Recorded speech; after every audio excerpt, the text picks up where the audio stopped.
ici, on est certifié du Japon pour enseigner le ninjutsu. Donc, ninjutsu étant, c'est deux kanji mis ensemble. Le nin qui veut dire persévérance, endurance, patience et aussi furtif. Et jutsu qui est l'art de. Donc, c'est l'art de persévérer. Pour ce qui est des arts martiaux en général, j'ai commencé les arts martiaux il y a maintenant 33 ans. Début de carrière, si on veut dire, avec le judo Kodokan et karaté Kyokushinkai. Et en 1985, je tombe sur un magazine, Black Belt Magazine, et je découvre le ninjutsu, où je trouve une personne à Montréal qui peut enseigner ça, qui vient juste de revenir du Japon. Et c'est le début du ninjutsu, de ma pratique du ninjutsu. Pour ce qui est de la passion au travers de tout ça, à 7-8 ans, c'était plus mes parents qui avaient fait « OK, tu fais ça, c'est ce que tu vas faire à l'école ». Et je pense pas qu'ils se rendaient compte sur quel chemin ils me mettaient en faisant ça. Ça a été le chemin d'une vie.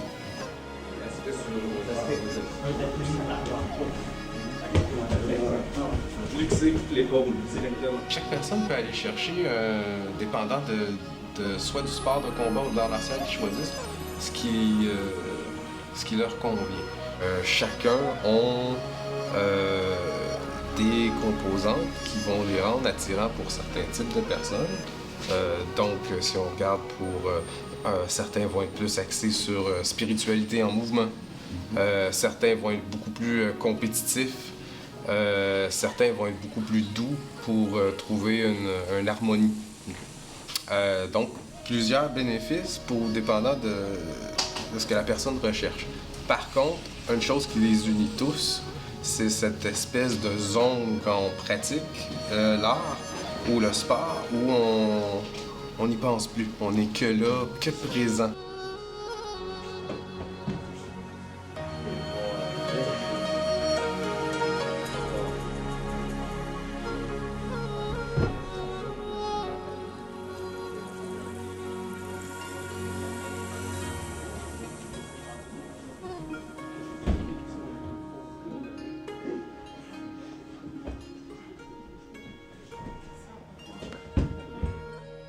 Par contre, tout a des bons et des mauvais côtés. Pour les sports de combat, qui sont axés sur la force et la jeunesse et la rapidité, c'est des choses qui disparaissent avec l'âge. Tandis que les arts martiaux sont quelque chose qui va...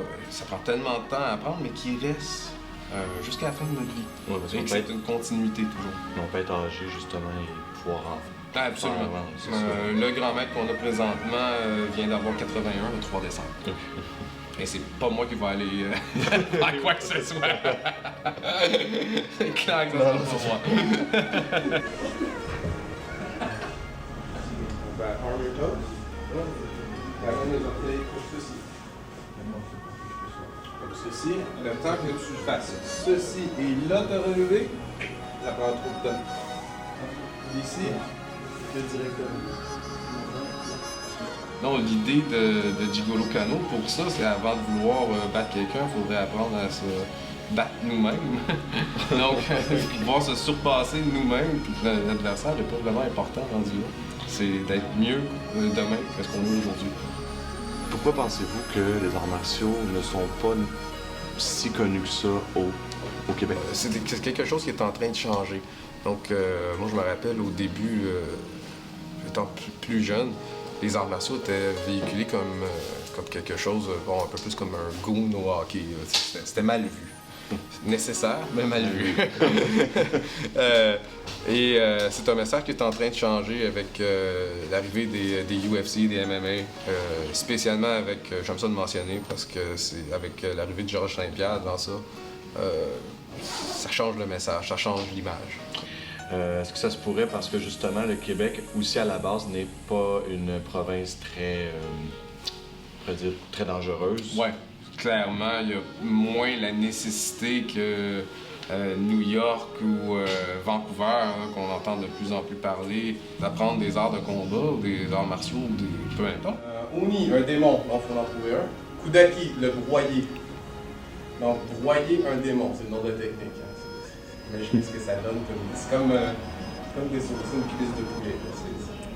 C'est encore une check. Fin en protection toujours. Pourquoi? Parce que si la personne pousse, vous pouvez dévier. Des choses formidables ici. Bam! Vous rentrez directement en clavicule, rend la chose difficile à faire. Ça devient une nécessité. Ce que je veux dire, c'est que c'est comme une dépendance positive. C'est très bien dit. Ils sont rares. Mais c'est de... Littéralement, il n'y a pas d'effet secondaire à part quand je pratique pas. Je me sens mal. Je préfère être au dojo et pratiquer, voir les gens, plus que d'être dans mon salon à regarder une série. Donc c'est, à mon idée, bénéfique. Absolument. Dans les détails, c'est pas les arts martiaux, c'est pas d'ajouter de la technique, c'est ôter ce qui va te tuer.